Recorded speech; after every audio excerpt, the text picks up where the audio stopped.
All right, welcome back, everybody, to another episode of a Pinball Podcast. Thank you guys once again for being here. I greatly do appreciate it. And if you're watching on YouTube, you've probably noticed already that it is a little bit different behind me. I switched out a few games. As you can tell, Iron Maiden and Teenage Mutant Ninja Turtles LEs are both gone. I just needed to make a change. I'm taking my lineup and I'm just turning it over. I do have a couple other games, though, downstairs. One of them, you're going to actually be probably pretty shocked that I have it, but it is here and I've gotten a chance to flip it for a couple of games. I'm still trying to figure everything out, but anyhow, so I got rid of Iron Maiden and Ninja Turtles, and the reason why I ended up doing that is just, quite frankly, I got done with it. I've done everything I could do on those games. They are enjoyable, especially Iron Maiden, but they're here local.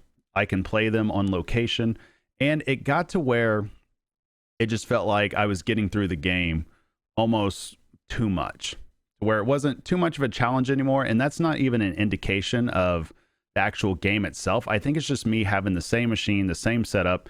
Even once I changed the setup a little bit, I would play it enough to where I'd figure it out. And so I just needed something a little bit different. And then that way I can get kind of bad at it again, and then I can go get my butt kicked by it again. But yeah, either way, it's an excellent game. If you haven't played Iron Maiden before, I highly recommend it. If you've been living under a rock and you haven't, and if you have it at home, try to go for Run to the Hills. It's an excellent mode. It's fun to get to. It almost seems impossible, but once you kind of break down that wall and you get to that point, you end up doing very, very well, and you end up getting there consistently. All right, what just happened here? My notes just went nuts. Okay, either way, we'll keep going. So let's see, what games did I bring in place of it? Well, I got a couple of games. One of them, I got a Stranger Things Pro. And the reason why I got this, one, I haven't got a chance to play it as much. I think I might have had maybe less than 20 games on it total up until this point. It's not readily available here in Oklahoma. And plus, I really do honestly believe that this game is going to show up in tournaments a lot. Once they fire back up and they get sanctioned again, I can see the type of game that this is, especially with it being super linear.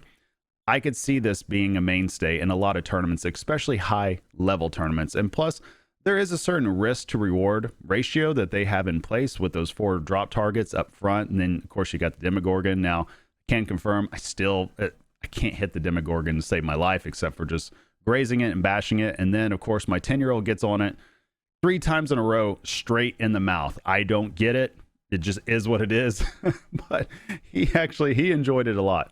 Now, the other game that we have is a Guns N' Roses by Jersey Jack. Yes, you heard it right. I do have a Guns N' Roses, but it is the standard edition. And the reason for that, I'm not a big fan of upper playfields. I'm just not. And I've played the GNR LE a couple of times now, and the gameplay with it, I just couldn't wrap my head around it. So I ended up getting the SE, and I was hoping that would speed things up a little bit, and I can confirm it does play a lot faster, which is nice. I enjoy that a little bit more. But yeah, it's been crazy though with it. We drove back, we got it all set up, and as soon as I got GNR set up, there was something weird going on with it. And one, whenever we turned it on, all the lights would come on, and then after it got done booting, the lights would be gone. And I, for the life of me, could not figure out what was going on. Checked all the connections. They were all good. Checked all the fuses. They were all good. Checked the wiring to make sure things were in its right spot. They were good. I mean, I diagnosed this thing for a few hours after driving several hours to get back home. And the next morning, which was yesterday morning, did the same thing again. And of course, ended up opening up a ticket and everything. And Jersey Jack basically said, hey, check the wires some more, check the connections, we'll figure it out. And I ended up getting just so frustrated that I just smacked the side of the cabinet. And lo and behold, the lights stayed on. I couldn't believe it. So it was like a Fonzie moment. If you've ever watched that show, you know what I'm referencing. And all of a sudden, the game just worked. I don't know how. I don't know why.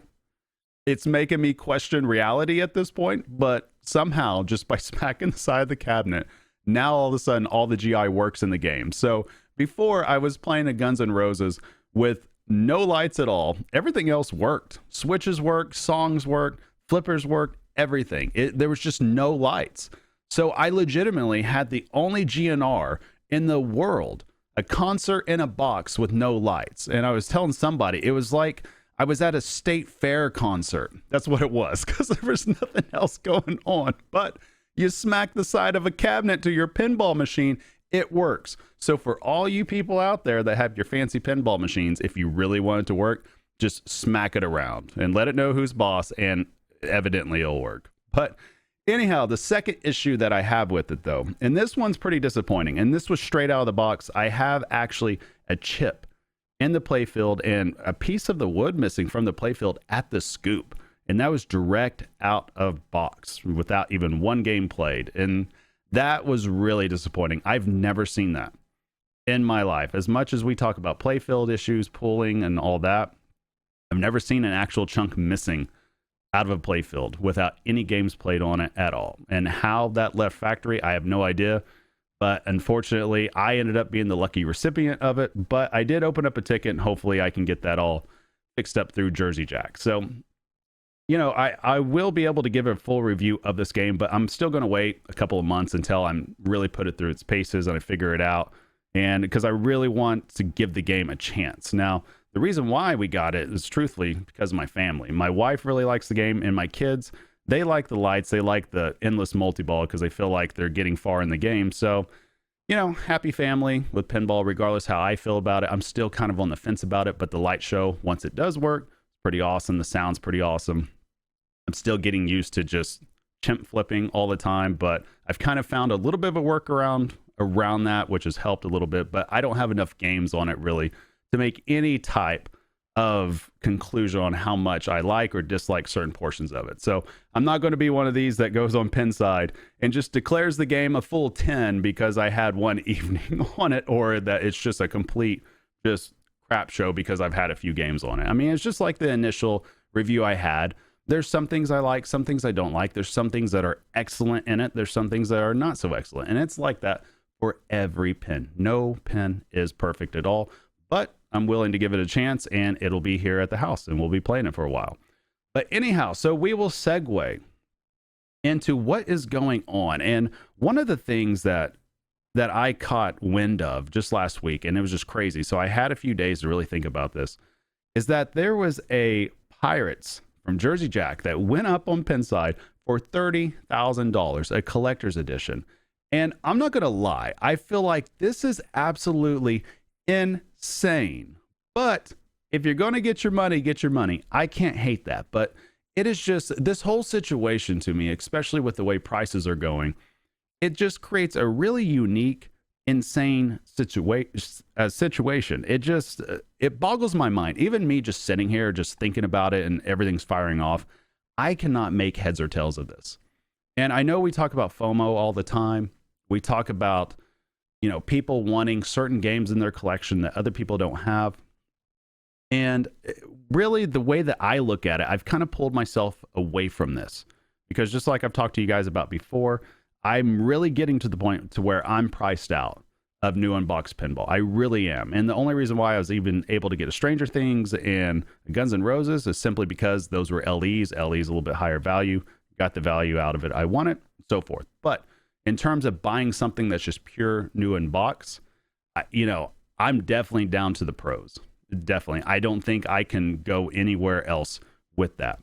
So what's really unique about this situation when I pull myself back from it is that you hear this all the time, that people are talking about how we need certain themes, that themes will sell, yada, yada, yada. We hear this all the time, right? I've even said it. And I still believe that to an extent. But this pirate situation has made me really reflect on this. And it's caused me to really take a step back. And I'm starting to wonder, does pinball really need certain themes to sell? And what I'm getting at is here, if you guys were around in late 2017 with pinball, I wasn't on the competitive scene yet, but I did pay attention to the news. I was aware of pinball. And one of the things about when Jersey Jack released Pirates, everybody, or I won't say everybody, a lot of people were questioning. They weren't questioning what the game looked like. Everybody thought it was beautiful. And of course, we had the The Thread, A Dark Day of Stern, or something like that. But people were openly questioning the theme choice because this was not a theme that pinball fans were just beating down the doors about. This wasn't an in-demand theme.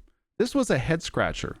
When people heard that Pirates was announced, people were just wondering why. Why? It didn't make any sense back then. It didn't. Now, obviously, there's going to be reasons why they chose that theme. But again, it wasn't an in-demand theme, and a lot of people voiced their opinions of that. Fast forward a few years later, and this is after that theme did not sell well out of the gate. It did not. And there's a reason why it went off the line as quickly as it did.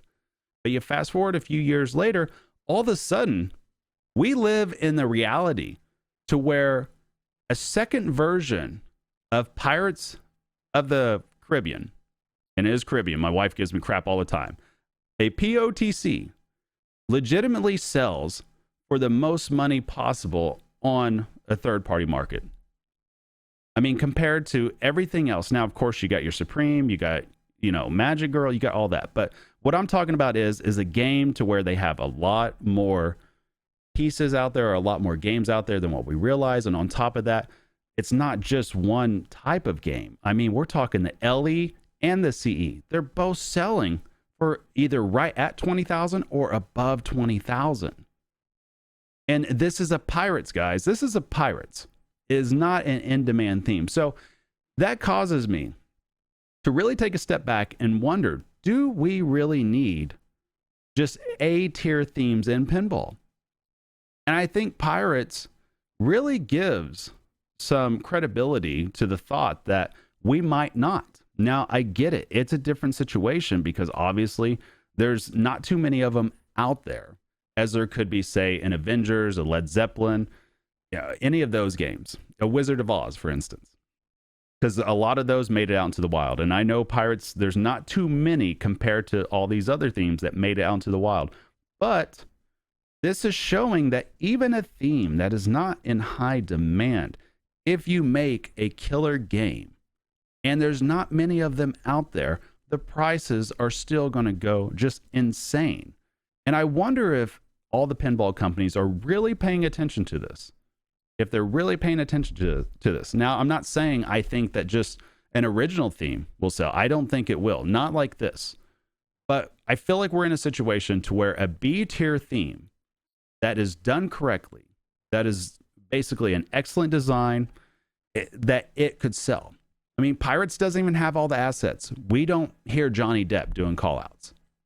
I don't think we even see Johnny Depp on the game. I don't have much time on. I don't think he's even in the game.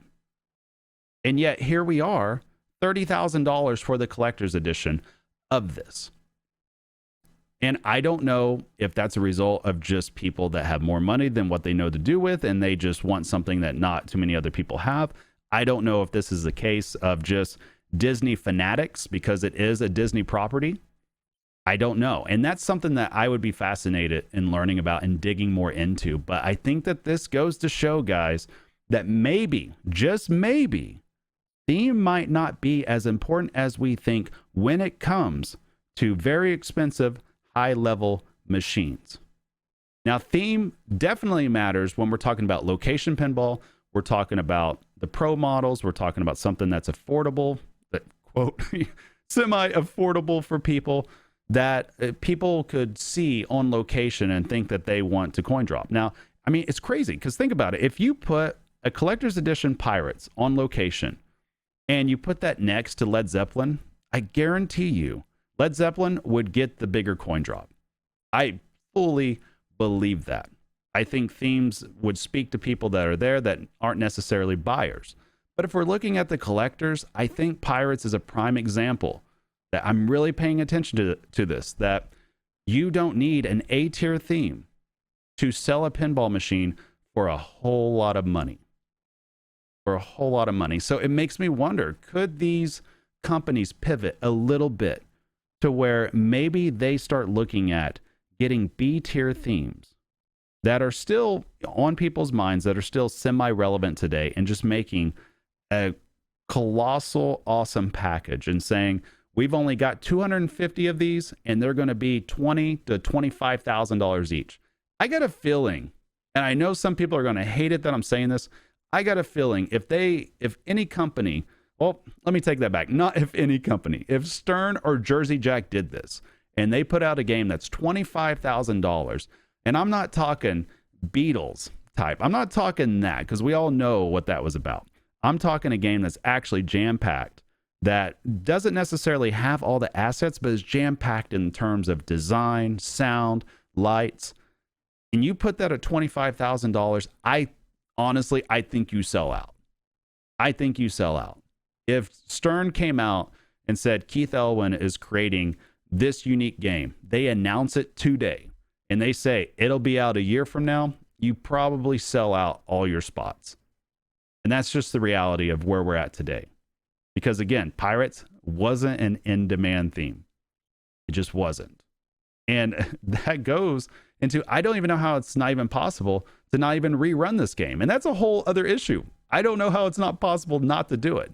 So if I'm wanting a Pirates, I'm probably not spending that much money. I'm probably waiting back and making sure if I own a Pirates, I'm probably selling it and getting my money out of it right now. But again, pinball companies have to be looking at this, and you have to be wondering how important is it to really have an A-tier asset game that is just jam-packed with everything.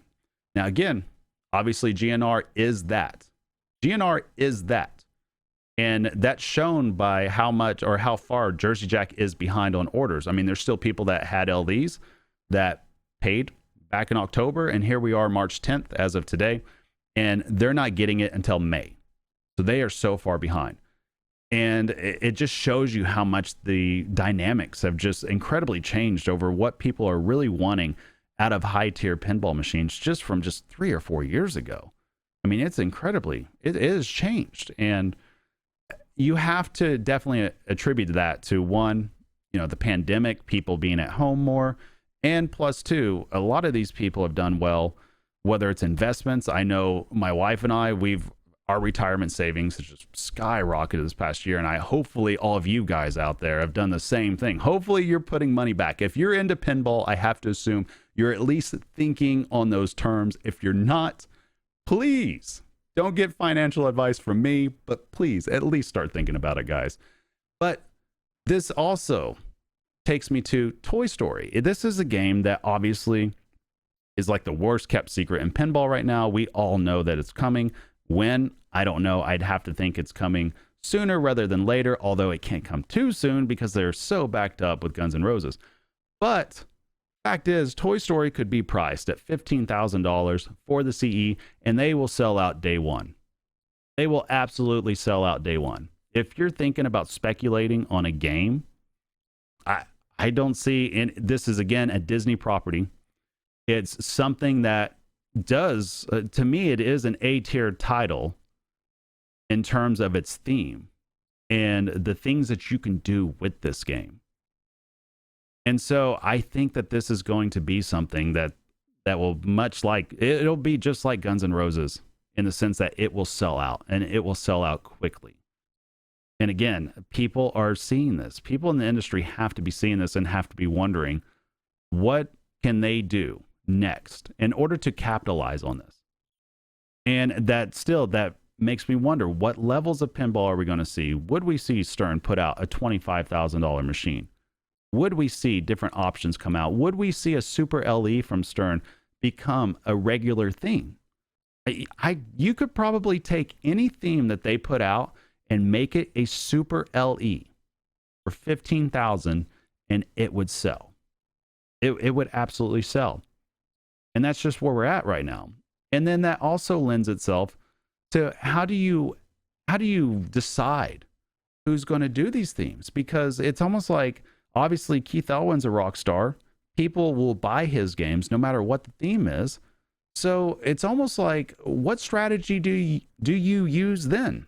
Do you take your best of the best and you think about putting them on mid-tier themes because you know that those will sell? Do you think about keeping them off your A-tier themes at this point because you know that they will sell?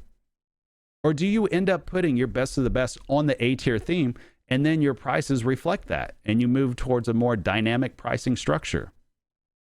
I mean, these are all things I think about. Now, I know a lot of people don't want to hear that. I know, obviously, people don't want the prices to go sky high. But, you know, a funny thing is, too, guys, I was looking at the inflation numbers just last week, and lo and behold, it's nuts. Like, I don't have the chart in front of me, but there's certain games that have come out just in the past few years. Pros. I think Kiss Pro, for instance, when I look at the MSRP back then, I'm pretty sure it would have been right around 6,400 now, somewhere right around there. I'd have to go back and look at my charts. I just know that the numbers from the way the inflation rate was working kind of blew my mind and kind of took me a step back. And I was just like, maybe we're not paying as much as I thought we were under some instances, under some. But so this goes into what themes are still out there. What themes fall under this in terms of a B-level theme that might not be that much to get, or maybe it's a theme that pinball companies already have and they can put out that would just be a total banger that would do a lot of business. And I was kind of looking at all these factors in place, and it led me to one theme, and this is going to shock a lot of people, but it led me to one theme that I fully believe this would be an absolute monster. This would be a monster of a theme. And I think Stern already has access to this character as well, due to a game that you're looking at behind me, as a matter of fact, with Avengers. And I believe that one theme that is out there that would be a monster theme that would fall under a B-level quote, hit my mic there, a B-level quote unquote theme, although it might get up to A tier here just in a couple of years. But I really do believe a Doctor Strange themed pin would do massive business. And I know a lot of people want Black Panther. I would love to see a Black Panther machine. I would. He's one of my favorite characters in Marvel. I've read all those stories. I love it. But Doctor Strange, and hear me out, and here's why. One, again, B-level. He's not necessarily one of the A-tier characters from Marvel, right? But what older machine is still sought after? What older machine has that quote unquote world under glass that you hear about all the time? And that's Theater of Magic.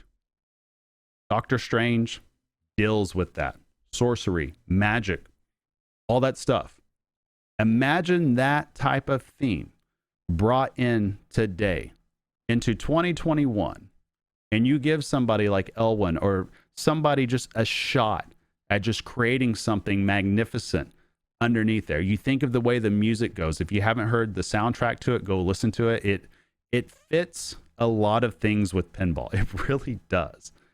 And when you look at the colors, you look at things you could do with the pinball that matches up with that theme. And the fact that they are coming out with a sequel to his movie called The Multiverse of Madness that I think is due out next year at some point.